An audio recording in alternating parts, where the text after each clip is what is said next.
Cardinal Kin, a Batfam Podfic written and illustrated by TheRoyalLibrarian and read by Heo Stories. Chapter 13, Cornered. Dick decides to stick close to Damien during patrol that night. His youngest brother has been unusually quiet since returning from the conference. Evidently, something rattled him enough to rush them both home without any sort of explanation. Barbara has been keeping tabs on Drake Manor ever since, but so far nothing has surfaced. No threats, no sign of trouble, nothing to justify the urgency. Still, Dick can tell Damien is worried, even if he won't say it out loud. It's been a curious thing watching their relationship unfold. Dick has only seen Damien care for a few people outside the family, most of them her heroes like themselves. Tim, however, is a civilian with not a not so great reputation at that. It says a lot about Damien's growth that he's been able to see beyond that, even when most of the family couldn't. The rest of the family and Dick himself still have their doubts where Drake is concerned, and for good reason.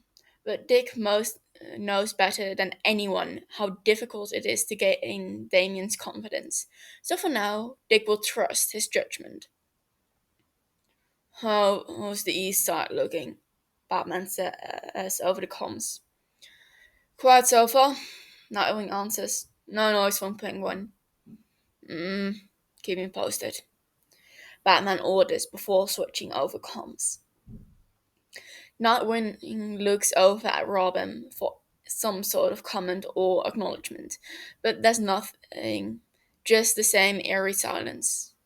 There's a certain tension around his eyes, Dick notes, one he recognizes from the many times Damien has tried to hide an injury from them. Dick squints at him. You alright, Robin? He asks softly. Fine, he responds shortly, his tone clipped and defensive. Dick just looks at him, raising a single, unimpressed eyebrow. Damien sighs, knowing when he's been made. I have a headache, he admits. Nightwing hums sympathetically. Do you want to call it early? No, he snaps. Dick raises his hand in surrender, willing to let the matter drop. Something as small as a headache isn't grounds for too much concern, unless he has a concussion. He better not have a concussion. And you didn't need to come with me, Ron plows on. I'm perfectly capable of handling a patrol route on my own. I know you are, Dick agrees easily, not rising to debate. Of course he knows how capable Robin is. That isn't why he came. Dick allows the silence to stretch for a few minutes as they continue on with their patrol. Is there something on your mind? He asks eventually, his tone even carefully open. Robin's jaw tenses, his gaze fixed ahead. Few things, he admits slowly. Dick nods and waits, allowing Damien to reply in his own time. They grapple across a few rooftops, the city humming quietly beneath them. Have you ever wondered what your purpose was?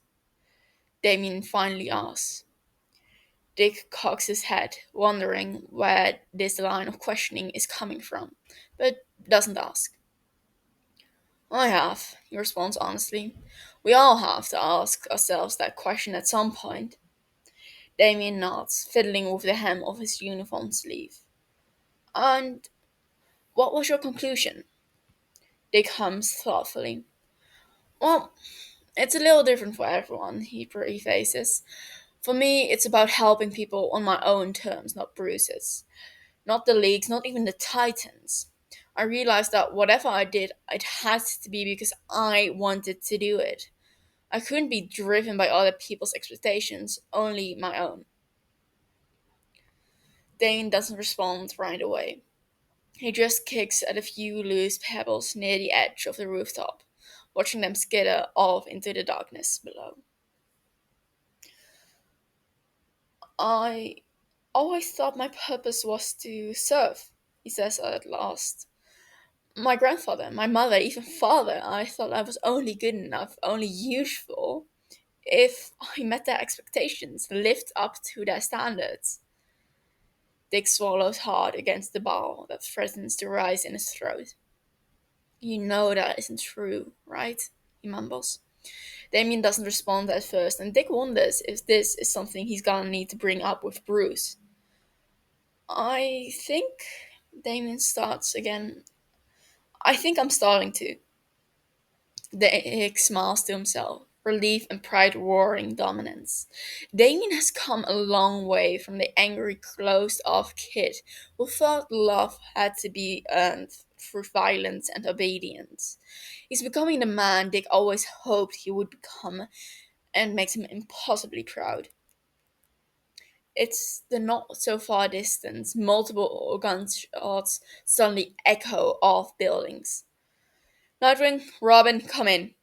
Oracle's voice crackles through the crowns. Copy, Oracle. Nightwing responds instantly back to focus. I've got an armed robbery situation 5 blocks from you, she informs them. Second and 8th. Got it, Robin answers, already flinging himself off the building. Nightwing smirks and follows, catching up with his brother easily. They're only 2 blocks out when Oracle's voice comes back. Wait, I also have possible sexual assault in progress 6 blocks south. A woman just got dragged into a dark alley. Nightwing and Robin land on the next building and look at each other in silent question. I can handle that, Robin volunteers. It shouldn't take long. I'll be meet back up with you when I'm finished. Nightwing nods. Fine, be careful. Robin doesn't dignify that with a response, and the next second he's gone. Nightwing arrives at the scene of the robbery. It's 8 guys, heavily armed, robbing what looks like a jewelry store. They're definitely packing, though they aren't even trying to be subtle about it. Nobody ever said a big gun gives you a big brain. Nightwing whistles lowly from the rooftop, making the goons immediately tense as they look around frantically for the source. Nightwing just laughs ominously before silently landing in the middle of the group. Diamonds, really, he snarks. Catwoman's gonna be jealous. The goons shout, firing blindly, but Nightwing isn't ready for it, easily catching the muzzles of the guns of the nearest 2 guys and ripping them out of their hands. Nightwing swings the rifles around, using them like clubs to smash the 2 gunmen in the face before tossing the weapons aside. The remaining 6 scramble, some still firing wildly, but Nightwing is already moving, ducking and rolling through the chaos seamlessly. One thug tries to bring a shotgun to bear, but Nightwing lunges in, twitching the barrel upward just as it fires, sending a deafening blast upwards. He drives a knee into the guy's stomach, then pivots, hooking an elbow into his jaw and sending him sprawling. Another 2 charge him from opposite sides. Nightwing feints forward one, making him flinch, then twists around to slam and a screamer stick into the other's ribs. The thug crumbles with a pained wheeze. The first guy recovers fast, swinging a crowbar down towards his head, but Nightwing catches it mid-swing, yanks it free, and cracks him over the head with it instead. Uncivilized, Nightwing quips, throwing the crowbar down. He rolls his shoulders briefly, ready to bring this whole thing to an end. But before he can press the attack, one of the remaining thugs pulls a grenade from his belt. Damn it, why are these guys so well equipped? They're not professionals. We don't want any more trouble, man. He pleads one move away from pulling the pin. Just stay back and let us go. Nightwing tenses, calculating his next move. But before he can act, a royal blue blur drops from above. Crack! A pair of nunchucks whips out, striking the thug's wrist and sending the grenade bouncing harmlessly away. The thug yelps, clutching his hand, just as the newcomer lands beside Nightwing. Blue Jay. They can tell Jason is grinning under his mask as he breezily strolls, a set of nunchucks in each hand. Not Dickwing. That could have been bad. I had it handled. Nightwing grumbles, already flipping over an incoming attacker. Sure you dare. Blue Jay draws, bringing his nunchucks down hard on a goon's kneecap. One thug raises his gun, but Blue Jay's already moving. He spins his nunchucks in a dizzying blur, cracking the first guy across the temple before hooking the weapon around his arm and yanking him forward. The thug stumbles into Blue Jay's elbow, dropping like a sack of bricks. Meanwhile, Nightwing dodges another wide punch, hooking his foot behind the attacker's ankle and sweeping him off his feet. He looks up to see the last thug making a break for it. "Oh, no, you don't," Blue Jay mutters. He flicks his wrist, sending a nunchuck flying. The chain wraps around the guy's ankle, sending the thug crashing face first into the pavement. Jason grins. "Man, I'm good." Nightwing rolls his eyes. "What are you even doing here? Bit far from Crime Alley, isn't it?" Blue shrugs. "It's been a quiet night. Or too quiet, if I'm honest." Dick raises an eyebrow. "Something wrong?" He shakes his head. "Just a feeling, I guess."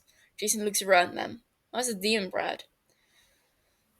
Dick gives him a warning glare. "Robin is handling a probable assault." He checks the time. "He should be back in a second." "That gives us some time to ask our new friend some questions."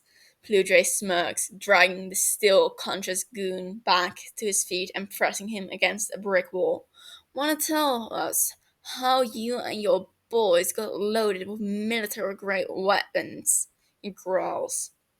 "It was just a job," the man cows, immediately caving. "Some weird folks came up to us and about an hour ago said they'd give him some crazy ammunition if we made some noise for a while. It's all I swear." Dick frowns. "Why? Who were they?" "I don't know. They had their faces covered, dressed in all black like some sort of ninjas. I didn't ask questions." Nightwing and Blue Jay make eye contact. That sounds an awful lot like a chime sounds in their ears. Damien's distress signal. Nightwing is scaling the building before Oracle even has a chance to speak. "Robin isn't answering comms," she tells them, and he and Blue Jay are already hopping between rooftops. "The entire block's CCTV is down. I'm blind." 15 minutes out, Batman informs them. He's on the complete other side of the city.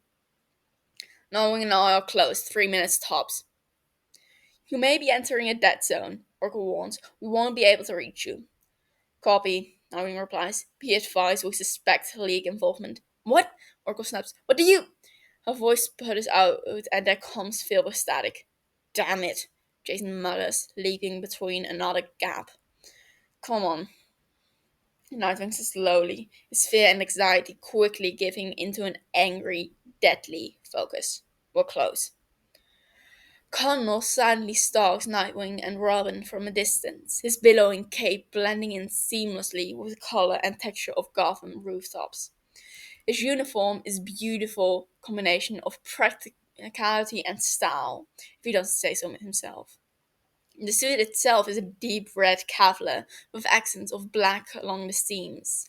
From his wrist to elbow, the sleeves are solidly black, matching his black gloves. At the neck of the suit, the Kevlar becomes flexible, shifting into a large red hood that covers his head, an acknowledgement of sorts to the time that never came to be. He wears an oversized domino mask with reflective beady lens of his eyes. It reaches from the top of his forehead to below his cheekbones, only the bottom of his nose and mouth left seen. The mask is a deep red with feather-like shapes pointing downwards across his cheeks. The material is slightly transparent at the bottom of the mask. On the top of all of it is a large cape, almost cloak, with its own hood that doubles over the first, casting his entire face into shadow. It's a simple design, but efficient. The whole suit armed with various small weapons, along with his usual bow staff. He narrows his eyes at the duo conscientiously from his spot 5 buildings over, wondering what caused Nightwing to switch up the original patrol plans. Maybe the bats got wind of the leak like he did? As Nightwing and Robin move across the cityscape, so does he, always keeping at least 5 to 10 buildings distance between them. Usually, when Cardinal goes out, he takes extreme measures to ensure he's far, far away from the bats. If he's spotted, he has no doubt they will try to corner him, ally or not. Tim is only half listening to the conversation over the comms. He's too high strung, eyes flickering light. Every distant sound has him tensing, looking for any sign of the League. He startles slightly when he hears the gunshots in the distance, but quickly relaxes. The League would never utilize militant weapons like that. Too loud, too obvious. Nightwing and Robin take off, and Cardinal follows, halting with them as Oracle tells them about another situation. The brothers separate. Tim narrows his eyes. It could be nothing, but it doesn't feel like nothing. Cardinal follows Robin. Robin makes it to the alleyway Oracle sends him to, dropping down between the structures. Tim hesitates about 4 rooftops away. If he gets too close, he risks being seen, but if something happens, Oracle, I'm not seeing anything here. Are you certain this is the correct location? Robin asks over the comms. As the silence stretches, Tim's muscles go taut. Oracle? A low, whining tone, like a broken signal, and a calm fills with static. Cardinal bolts. Tim skids to a halt at the edge of the rooftop, peering down into the dark alleyway below. In the 15 seconds it took for him to close the distance, the League has already revealed themselves. There are at least 15 assassins surrounding Robin on all sides, but they've yet to draw their weapons. Damien, however, stands at the center, both katanas unsheathed. He turns slowly in place, eyes tracking every twitch, every breath from the shadows surrounding him. His posture is calm, but his body is wound tight, coiled like a spring waiting to snap. From above, Connell crouches low, eyes narrowed. What is the meaning of this? Robin demands. The assassins don't answer. Damien scowls, leaning his weight onto his back leg. I am Damon al Ghul Wayne. Ibn al Kufash, he growls, voice full of authority he's long since left behind him. You will answer me. A single assassin steps forward. The head of the demon calls you home, young prince, they say. Damien tightens his grip on the sword. His jaw locks, and his voice drops an octave. I am home. The assassin cocks the head and just stares. You will come home with or without your consent. Robin's nostrils flare. So be it. A ninja behind Damien lifts their arm, a glint of light catching on the syringe aimed for his neck. Connell draws a dagger in an instant and hurls it with deadly precision. The blade strikes true, shattering the syringe against the pavement before it can touch his skin. At the sound, Damien whips around, the blade raised. He barely registers the save before the assassins surge forward. He sidesteps the first strike and counters with a swift slash, steel meeting steel as the alleyway explodes into motion. Oracle, Nightwing, come in! Robin shouts onto the comms, but there's no response. He slashes left and right, barely keeping the assassins at bay. He tries to reach for the R on his suit, the hidden trigger for his distress signal, but the relentless assault gives him no opening. All he can do is defend himself. Robin is a capable fighter, one of the best the League has ever trained, and even better since training under the Bat. But even he can't combat this many trained killers for long. Connell straightens himself, his shadow falling across the entire alleyway. He takes a single step forward off the edge of the building, his cloak flaring behind him to slow his descent. He tosses out an array of throwing stars as he falls before landing gracefully and unleashing his bow staff hard on the first few unlucky ninjas in front of him. Robin double takes at the sudden unfamiliar presence, and Tim silently prays he won't see him as a threat. At the very least, Damien must see he's fighting on his side and doesn't have much of a choice to accept help. After a beat of hesitation, Robin shifts his stance and closes the distance between them until they're back to back. Who are you, and why are you helping me? Robin demands. Tim rolls his eyes. Is this really your first concern right now? He drawls in his modulated voice. One assassin lunges, Cardinal parries, kicks off the wall, and knocks them out with a swift elbow. Robin slides into the opening that creates, slashing clean across two more attackers. The alley echoes with the rhythm of combat. Cardinal swings high, Robin ducks low, their movements begin to synchronize. Connell ducks under the blade, then pivots behind Damien. He spots a brief opening and takes it. Tim turns, reaches around Damien, and double taps the yellow R on his uniform, activating his distress signal. Damien whips his head towards him in confusion, but Connell's already back in the fight, engaging another three assassins. A sharp chime echoes through the comms. The bats are on their way. The assassins withdraw slightly, circling, reassessing, breathing hard. Connell and Robin stand shoulder to shoulder in the center of the alley. For as many as they take down, they just keep getting back up. Who are you? Damon growls in frustration, scrutinizing his profile. Connell sighs. Just another bird. Robin frowns beneath the mask. Connell? Tim smirks, twirling his staff behind him. That's as much as small talk they can get in before the League is on them again.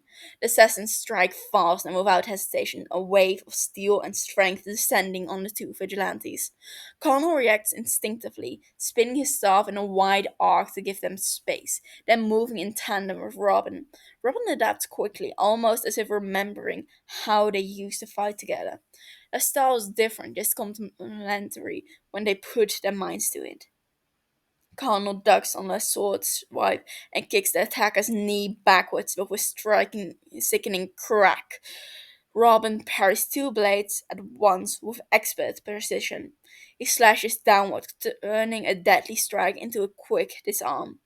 Robin breaks from the formation, leaping over a dumpster to bring both feet down on an assassin's shoulder. Landing is messy, he's tiring. Tim's eyes the rooftops. Where the hell are they? Then, from above, footsteps, a gust of displaced air, and the soft, telltale buzz of electrified screamer sticks crackling to life. Nightwing and Blue Jay leap into the fight. The two heroes land to the left and right of their youngest brother, presenting a unified front against the remaining assassins. Tim can't help but smirk. There is no way they're losing this fight now. Confident Damon's back is protected, Connell falls off a nearby wall, pressing in on the ninjas at the back of the alley and cornering them against the dead-end brick. He lands in a crouch and sweeps one of them off their feet with his staff before spinning into the gut of another.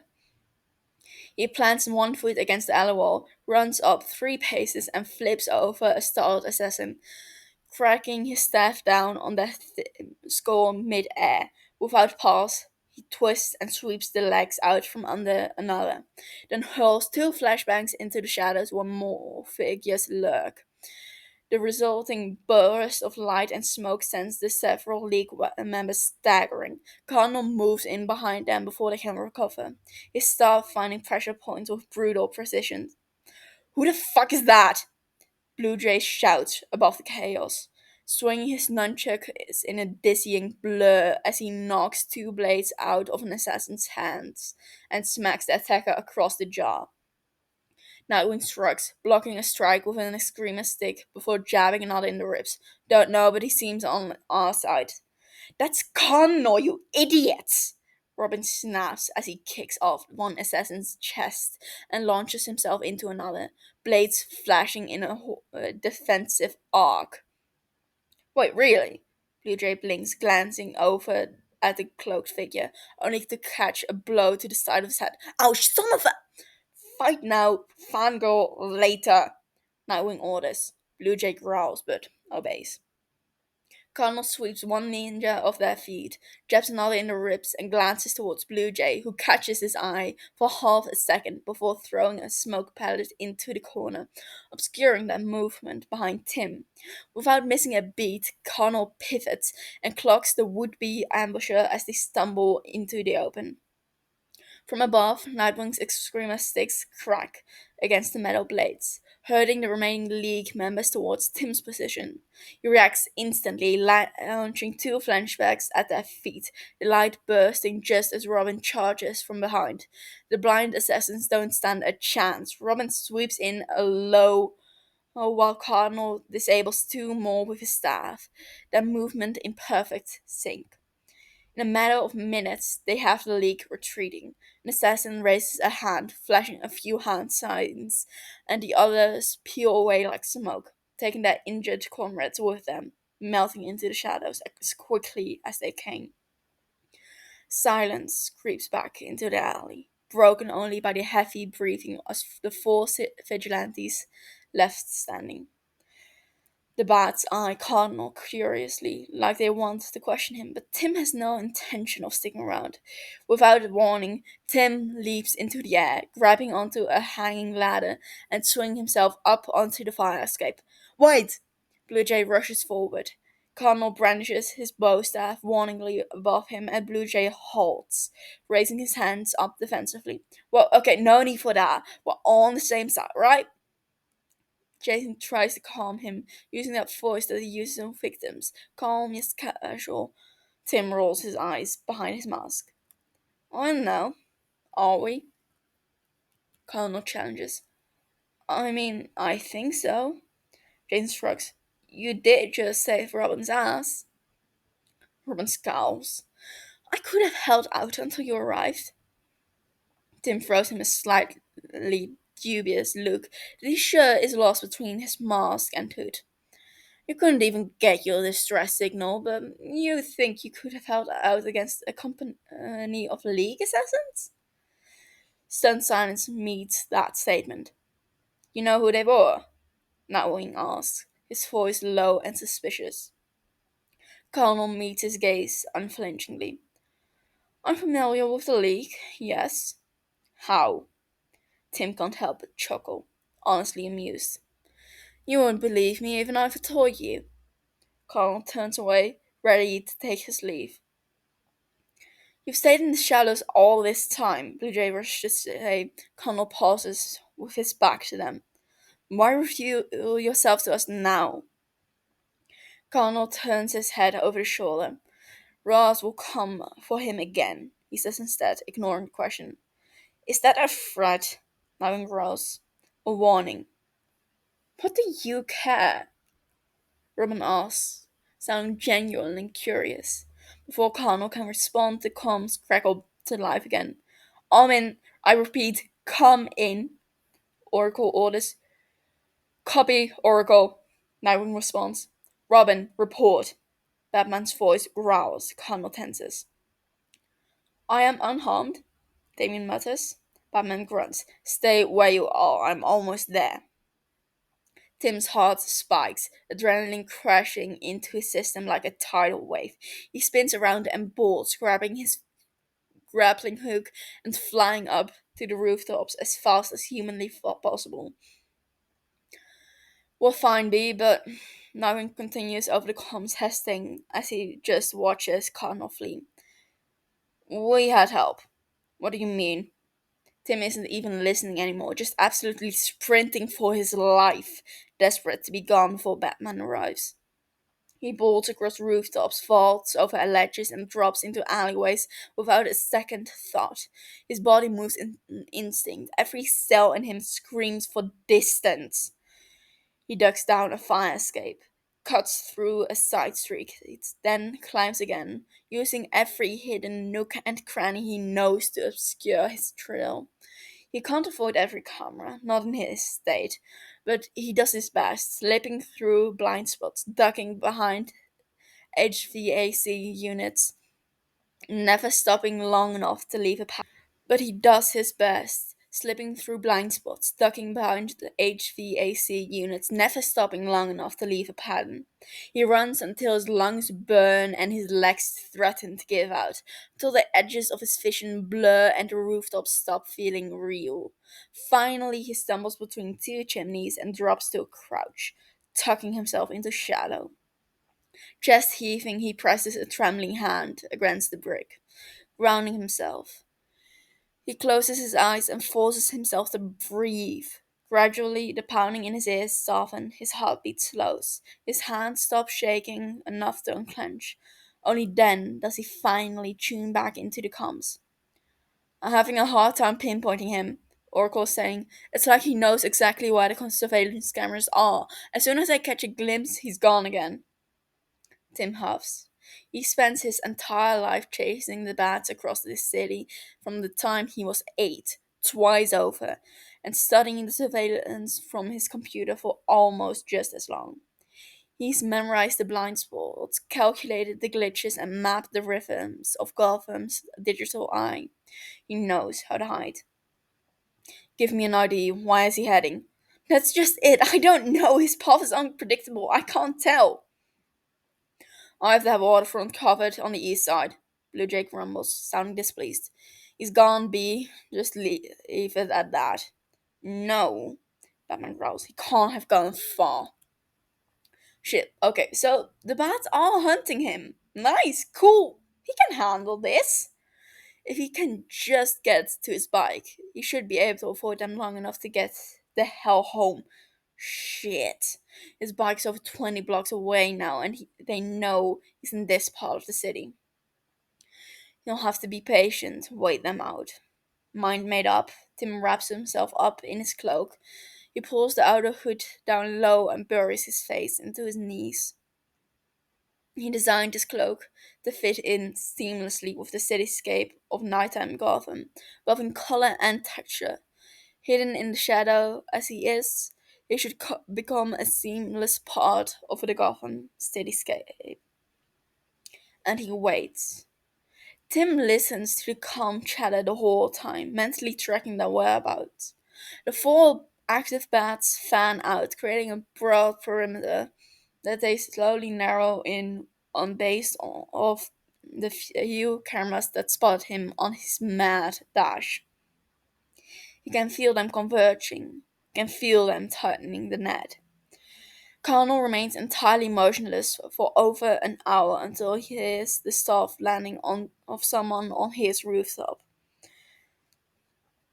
Tim doesn't flinch, scarcely breathing as he listens carefully. A sigh. Still nothing over here, B, Dick reports. Another figure lands next to him.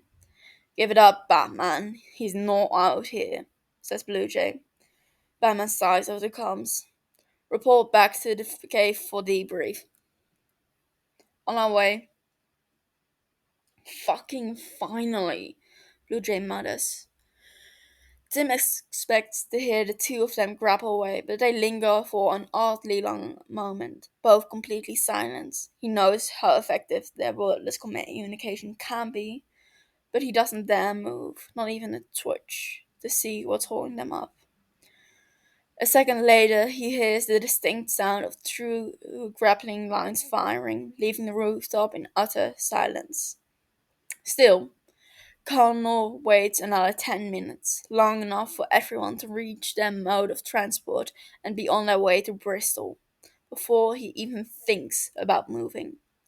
The comms are quiet, the whole of Gotham back to its normal chatter, approaching the early morning. Finally, Connell slowly raises his head, uncoiling tight muscles one at a time. He rolls his neck until it cracks softly, then stretches out his legs, forcing circulation back into the numb limbs.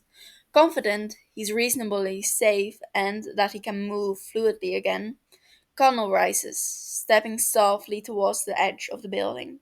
The wind brushes against his face, cool and biting, as he looks out over the city below. His eyes scan rooftops and alleys, mentally mapping the most efficient low visibility route.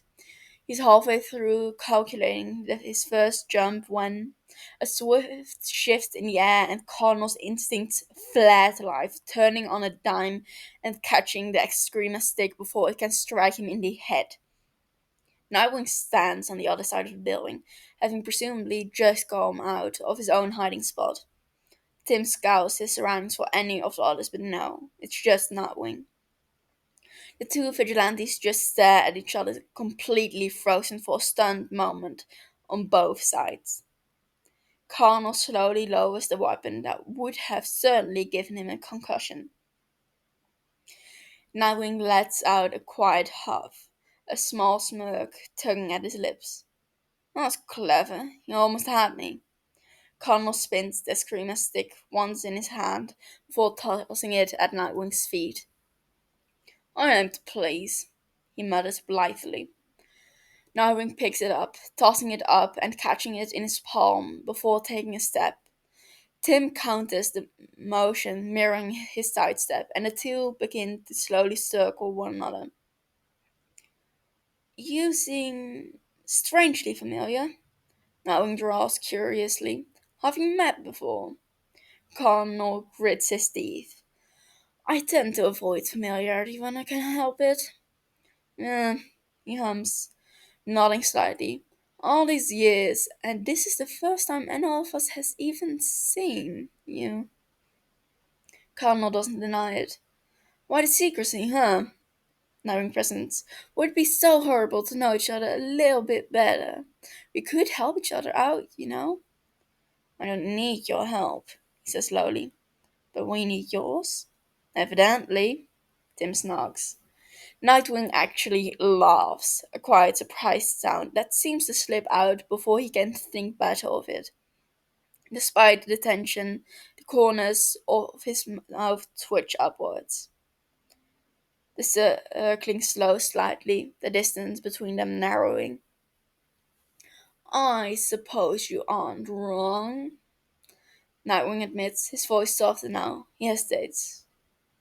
Thank you, by the way, for helping out. For helping Robin. Tim scowls. I don't want your thanks. Then what do you want?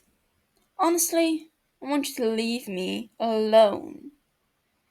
Nightwing sighs. That's not really how Batman operates. Tim scowls before he can stop himself. I'm aware, heaven forbid, Batman doesn't have every bit of information on someone to prepare accordingly. Nightwing narrows his eyes. Pretty much, yeah. The two of them are just a few feet apart now, the tension between them growing taut. Tim can feel this pulse in his throat. Look, Nightwing starts again, his voice gentler now, as if sensing the shift in the air. We know you're doing good at that. All we want is a name to give us some peace of mind. Do you think you could do that? Tim stops moving entirely. He plants his feet, facing Nightwing head on. Not a chance. Nightwing sighs, adjusting the grip on his sticks. Then you know I can't let you leave. He breathes down honestly regretful, but not enough to stand down. Connell can't help but smirk. What makes you think you can stop me? None of them could tell you which moves first. 1 second they're still, the next they're both moving in a flurry of motion. Nightwing strikes clean and precise, but Connell is already there. He slips under the blow, palm catching Nightwing's wrist, twisting it just enough to redirect the next strike. Nightwing spins low for a sweeping kick that would have taken anyone else's legs out from under them, but Connell leaps slightly over it, flipping back with perfect balance. He's going easily on me, Tim thinks blithely, narrowly ducking a follow-up kick. Fighting with Dick is swift, sharp, and painfully familiar. He was trained by Dick almost just as much as he was trained by Batman. He knows how he thinks, how he moves. Connell doesn't counter immediately, not yet. He just keeps evading, dodging, like he knows exactly where each attack is going. Because he does. You're holding back, Connell goads between motions. Don't. That earns him a low grunt from Nightwing, and suddenly the tempo changes, faster, sharper, and more aggressive. Tim smirks beside himself. He's missed it. Elbow, jab, high kick. Connell parries each one with movements just a hair faster, just a breath more exact than Nightwing expects. Dick is usually a far better fighter than him, but he's made the mistake of underestimating Connell, and Tim used it to his advantage in every possible way. He slips past a strike and clips Nightwing in the ribs with a knee, spinning around him before he can hold. Cool. Nightwing curses in what Tim recognizes is his mother's language. He has to be careful now. An angry Nightwing is his most dangerous. He needs to end this. Without thinking, Connell launches himself into a high, twisting flip over Nightwing's shoulder, one of Nightwing's own signature evasions, and lands flawlessly behind him. Nightwing stumbles, caught completely off guard. Nobody knows that move but the siblings he taught it to. Tim's eyes widen, realizes what he's done. But before he can finish, Cardinal moves. He surges forward, slamming his palm into the side of Nightwing's neck, just enough to stagger him, and in one smooth motion he draws a slim drug-soaked dart from his belt, specifically designed to take down one of the bats. He jabs it into the exposed space above Nightwing's suit, collar straight into a vein on his neck. Nightwing jerks in surprise, blinking rapidly as his limbs start to go heavy. What did you... Sorry, Dickie. Tim breathes, catching him gently as he starts to slump. Nightwing's knees give out, his eyes widen as Tim eases him down, guiding his body to rest gently against the rooftop wall. You'll be all right, he mutters, brushing Nightwing's hair back from his forehead almost absent-mindedly. The drug should only keep him down for about 15 minutes or so. He needs to go. Tim stands, heart pounding, body humming with tension, and then he's running, leaping off the edge and disappearing back into the Gotham skyline. Ross watches the footage with narrowed eyes. The plan had been executed to perfection by his followers. The little Robin, separated from a safety net, isolated and alone, was supposed to be a quick grab. He knew the detective would come with his other proteges, but by the time they arrived, it should have been too late. Instead, the boy had help. This Cardinal. The name is familiar. He created quite a stir some years ago across Europe, but then he had all but vanished, only spoken of in rumor and fleeting whispers. And now he's here in Gotham. Damien's protector? Talia's betrayal came as little surprise to Raz. He's been anticipating it since she smuggled his heir away from him. He's let her believe he was appeased, if only because he did want his grandson to be trained by the detective himself. The body and mind of his future vessel must be perfect. He will take the skills Damien has gained and wear them as his own, becoming the detective's ultimate adversary, demon draped in the boy's skin. A foe that Batman could never defeat, not truly, for he would wear the face of his own son. It is poetic, beautiful, final. Once his designs are complete, neither Talia nor the detective will be able to touch him. But his daughter is clever. He anticipated some sort of interference, some last ditch safeguard, perhaps a loyalist of her own, but not this. Connell fights like one of their own, almost as if Raz himself had a hand in his training. Raz sees it in his footwork, in his sharp economy of his strikes, in the way he reads their strategy like an open book. Yet he also fights like a bat, calculated, elusive, devastating. He operates seamlessly with the others, even Robin himself. Only they don't recognize him. Robin, Nightwing, and Blue Jay. hadn't known him. Not really. They'd know him under his false name, but not his face, not his style. They have never fought with him before. And yet, the Protector knew them and was ready and willing to bleed for them. A stranger? No, not a stranger. Connell knew them too well, knew them even where to reach for Robin's distress signal, knew how to close ranks with Nightwing and Bluejay, knew the tempo of their coordination as if it was second nature. Their movements flowed seamlessly, not with the frantic energy of strangers improvising, but with the precision of someone who had once trained beside them. He would have given his life for them. How? Why? Rasa Ghul his fingers drum once on the carved wooden armrest of his seat, then still, silent as stone. This was no coincidence. This wasn't improvisation. The Protector moved like someone born of the League yet forged by something other. His daughter had outdone herself. Prepare the prisoner, he orders, his voice low and even but brimming with authority. I have questions for her. The servant behind him bows deeply without a word. The hem of their cloak sweeps the floor as they turn and disappear through a shadowed corridor, leaving Raz alone again. And the glow from the monitor flickers across his face, casting deep shadows across his sharp features as he continues to study Cardinal's hooded features. Ra's eyes sparkle in deep fascination as he watches the man move across the screen. A curiosity ignites in him, the likes of which he has not felt in centuries. If this is the protector Talia has assigned to her son, then she's chosen well. Ross will take Damien eventually, that is inevitable.